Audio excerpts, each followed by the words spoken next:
Assalamualaikum warahmatullahi wabarakatuh. Hari ini pada pertemuan ini kita melanjutkan pertemuan sebelumnya, yaitu tentang reproduksi tumbuhan dan reproduksi pada hewan. Sebelumnya kan sudah Ibu jelaskan mengenai perkembangbiakan atau reproduksi pada tumbuhan. Nah, pertemuan kali ini kita melanjutkan tentang reproduksi pada hewan. Tapi sebelumnya, seperti biasa, kita berdoa dulu menurut agama dan kepercayaan kita masing-masing. Berdoa dimulai. Berdoa selesai. Baiklah, Ibu mulai. Reproduksi pada hewan. Kalian tahu hewan dibedakan menjadi dua, vertebrata dan invertebrata. Kalau vertebrata adalah hewan bertulang belakang, sedangkan invertebrata adalah hewan tak bertulang belakang. Reproduksi invertebrata yang pertama kali dulu Ibu jelaskan, yaitu dia berreproduksi atau berkembang biak dua macam. Yang pertama secara aseksual dan yang kedua secara seksual. Yang secara aseksual atau perkembangbiakan secara aseksual atau tidak kawin, yang pertama adalah membelah diri atau pembelahan binar. Ini terjadi pada hewan bersel satu, ya.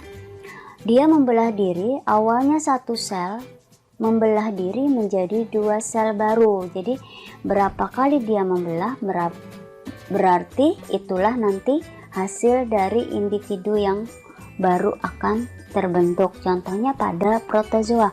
Kalian bisa melihat pada gambar ini cara protozoa membelah diri.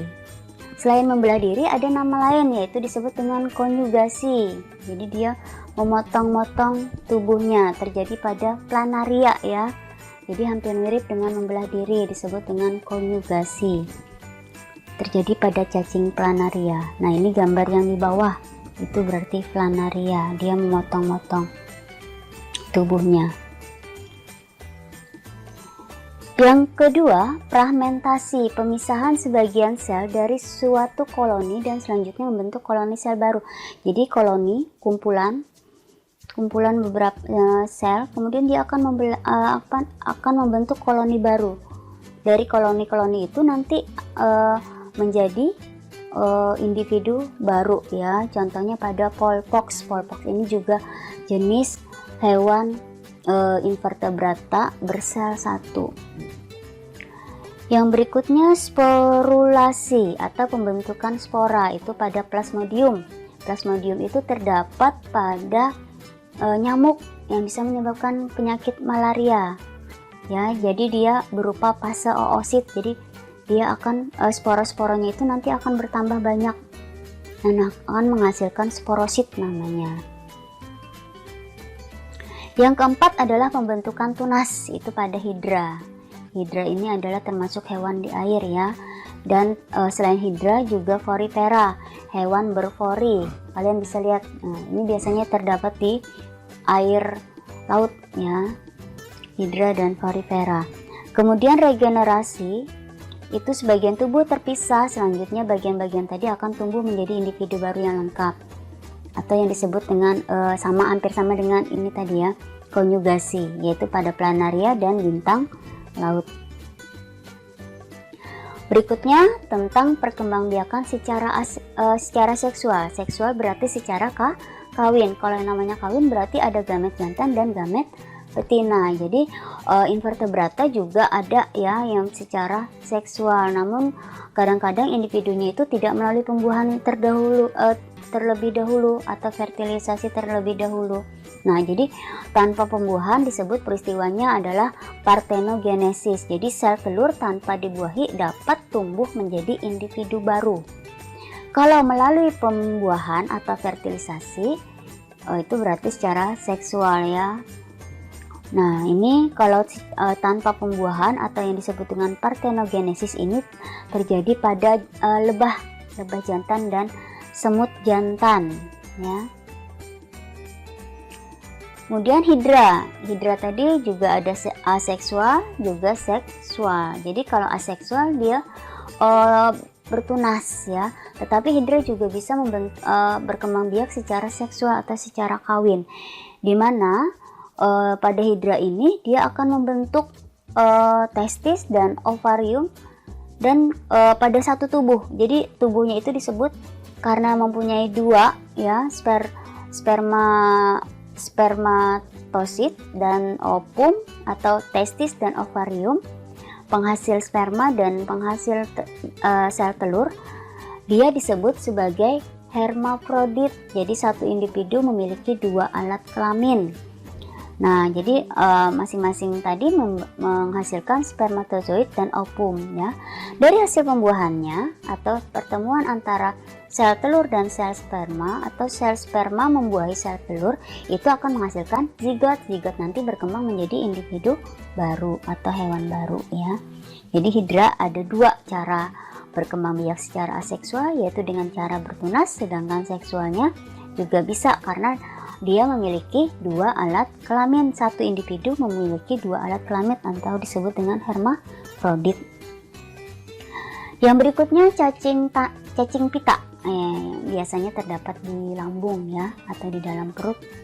Cacing pita terdiri atas segmen-segmen. Jadi tubuhnya ada segmen-segmennya. Itu disebut dengan proklotid ya.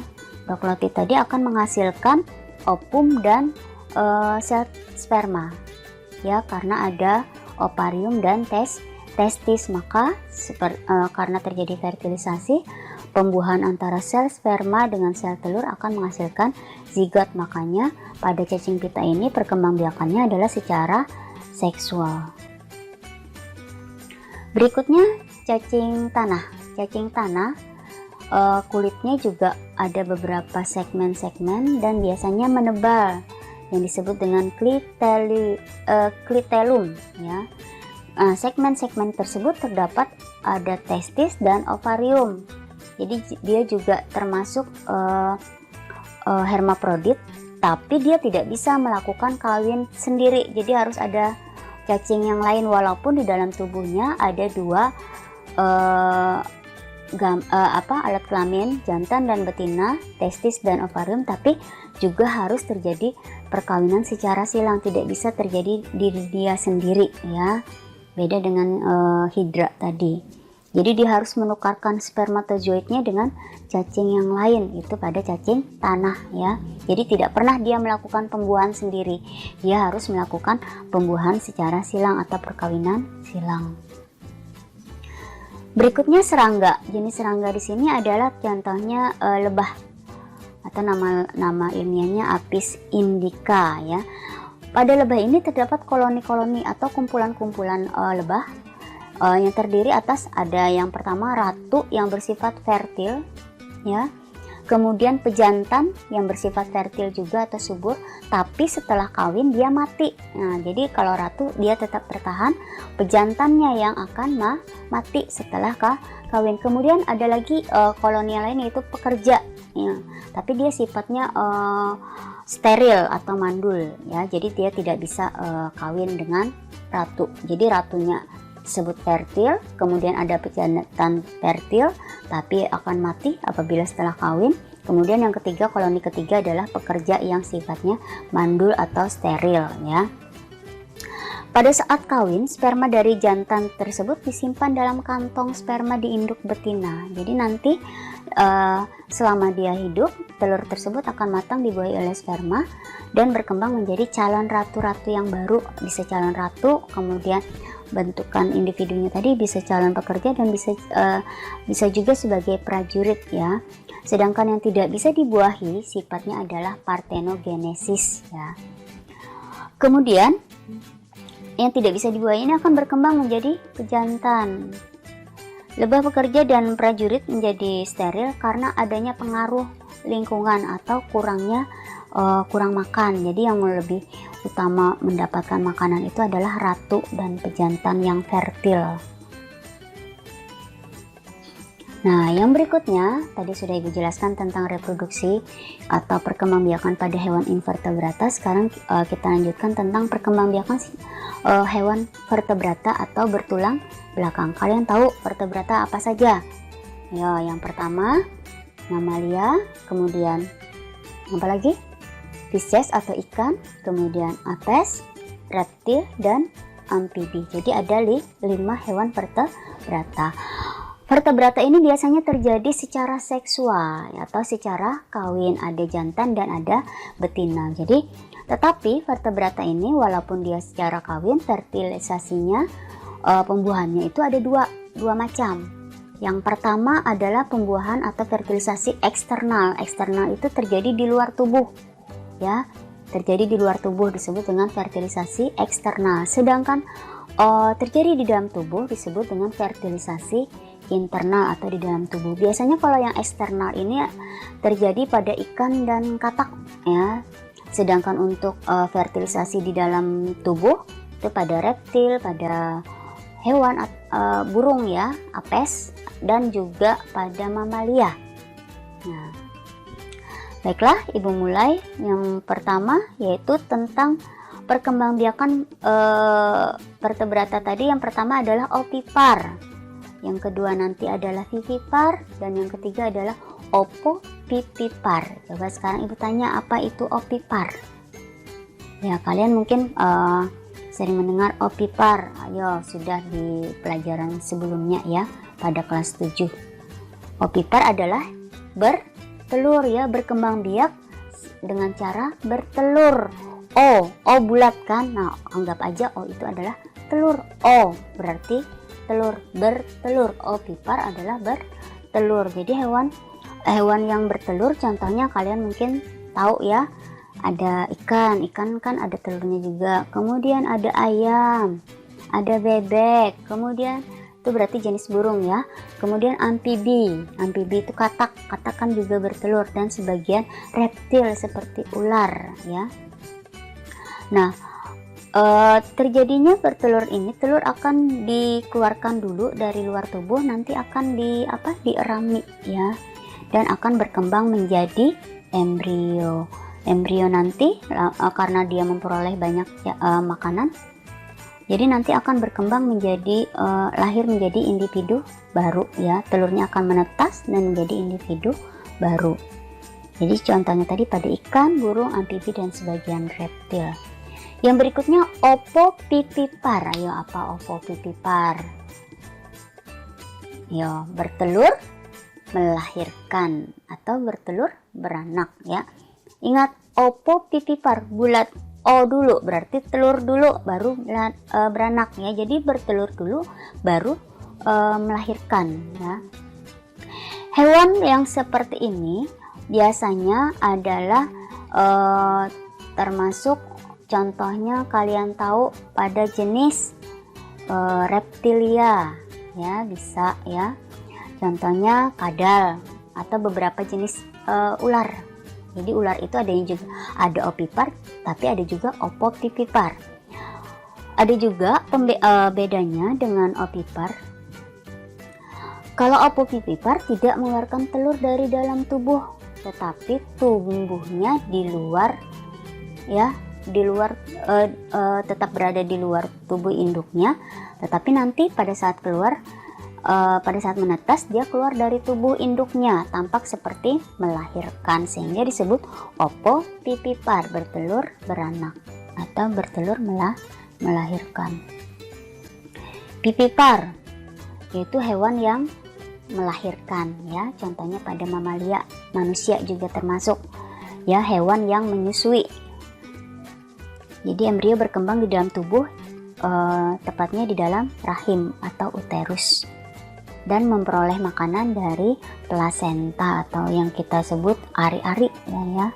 Itu adalah sumber makanannya. Jadi perantara makanan yang dimakan oleh induknya nanti disalurkan melalui plasenta atau ari-ari masuk menuju embrio. Kemudian ikan. Nah, ikan di sini juga termasuk ovipar, tapi dia pembuahannya terjadi di luar tubuh. Di luar tubuh berarti fertilisasi eksternal, ya. Jadi sekali bertelur mampu menghasilkan ribuan telur. Telurnya tersebut tidak seperti telur ayam, dia tidak dilindungi oleh cangkang, dan kemudian dibiarkan terapung di air. Jadi telurnya dikeluarkan di dalam air, terapung di air. Ada yang ditempatkan dalam sarang dijaga oleh induknya, ada juga yang ditempelkan pada tanaman air ya. Jadi menempel. Dan ada juga disimpan di dalam rongga mulut betina ya, seperti ikan mozair itu telurnya disimpan di dalam rongga mulut betina. Berikutnya amfibi. Amfibi juga terjadi fertilisasi secara eksternal. Jadi telur tersebut bergerombol di permukaan air. Setelah terjadi fertilisasi atau setelah dibuahi, akan bergerombol di permukaan air. Setelah beberapa hari menetas menjadi berudu, cebong, kemudian nanti katak muda dan katak dewasa. Proses ini disebut dengan metamorfosis ya. Kalau pada tumbuhan metagenesis, kalau amfibi adalah metamorfosis, perubahan bentuk tubuh dari muda menjadi dewasa. Proses metamorfosis ini memakan waktu 1-3 bulan. Akhirnya menjadi katak dewasa. Kemudian reptilia. Reptilia ini ada sebagian bersifat ovipar, ada juga sebagian bersifat opopipipar. Tumbuhan yang terjadi itu adalah secara fertilisasi internal atau di dalam tubuh, dan telurnya dilindungi oleh cangkang. Dikeluarkan, kemudian bisa dimasukkan, biasanya ditimbun di dalam pasir atau di dalam lumpur, kemudian dierami oleh jantannya. Pada kada telurnya menetas di dalam tubuh ya. Kalau pada kada telurnya menetas di dalam tubuh, jadi seolah-olah telur yang menetas tadi lahir atau keluar ya. Makanya pada kada itu disebut dengan opipipipar, bertelur melahirkan. Berikutnya pada apes atau jenis burung, fertilisasinya secara internal dengan kloaka ya. Jadi ada kloaka, alat ininya yang menyimpan telurnya. Semua jenis burung bereproduksi dengan cara bertelur. Jenis burung itu ayam, bebek, dan burung lainnya ya. Opipar. Jadi ada burung yang mengerami. Jadi setelah keluar telurnya dierami oleh induknya, kemudian bisa disimpan di dalam lubang-lubang atau sarang yang ditutupi oleh daun. Ada juga yang disimpan di dalam pasir ya. Cara dia menyembunyikan telurnya sebelum menetas supaya jangan dimakan oleh mangsa. Pada burung merpati, sekali musim bertelur dia mengeluarkan 2 butir telur yang akan menetas menjadi jantan dan betina. Dia selalu berpasangan jantan dan betina. Kemudian sama ya hasilnya tadi, dia akan memperoleh cadangan makanan itu dari telur tersebut yang tersimpan dalam telur. Kemudian yang berikutnya mamalia. Mamalia adalah hewan menyusui. Kalian bisa melihat gambar-gambarnya ini sebagai contoh aja ya. Jadi sangat banyak hewan mamalia atau menyusui yang tidak termasuk ya gambar yang ibu sajikan. Dia reproduksi atau berkembang biak secara fertilisasi internal, yaitu di dalam tubuh ya. Selain itu ada mamalia yang cara berkembang biaknya adalah dengan cara bertelur ya. Contohnya pada hewan berparuh atau platypus. Jadi platypus itu walaupun seperti bebek tapi dia termasuk hewan menyusui ya. Selain melahirkan tadi, jadi ada mamalia yang bisa bertelur, yaitu platypus namanya, sejenis burung. Semua hewan menyusui selalu melahirkan dengan atau yang disebut dengan vivipar. Telur mamalia kecil dan mengandung sedikit cadangan makanan. Embrio mendapat makan dari rahim induknya melalui plasenta. Jadi semua ini menghasilkan zigot yang berkembang menjadi embrio. Kemudian ada siklus hidup hewan. Nah, ini untuk hewan yang bersel satu ya.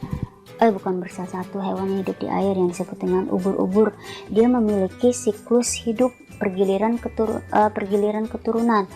Jadi membentuk zigot, tumbuh, menghasilkan zigot kembali. Jadi pada ubur-ubur ini atau Aurela sp, dia berkembang biak dua macam, ada seksual dan aseksual ya. Jadi lihat gambarnya di sini, kalian bisa lihat pertama kali dia menghasilkan sperma, kemudian sperma membuah sel telur, nanti akan membentuk zigot, zigot nanti akan membentuk blastula, polip berkembang menjadi polip dewasa, koloni, kemudian akhirnya membentuk medusa. Medusa itu seperti ini ya, payung. Kemudian ada tunas-tunasnya dan ubur-ubur dewasa. Teknologi reproduksi pada hewan. Nah, jadi teknologi reproduksi pada hewan itu ada beberapa macam ya. Jadi ibu contohkan di sini dua ya, inseminasi buatan atau kawin suntik dan cloning. Kalau inseminasi buatan ini terjadi pada sapi ya. Jadi gini, inseminasi buatan ini untuk menghemat biaya ya, tidak memakan waktu lama ya, dan bisa mengawinkan dengan sapi yang berukuran besar atau banyak dagingnya. Kita bisa memilih mau jantannya yang berasal dari mana. Misal dari betinanya dari sini ya, kita bisa mengambil spermanya dari pejantan sapi yang ada di luar.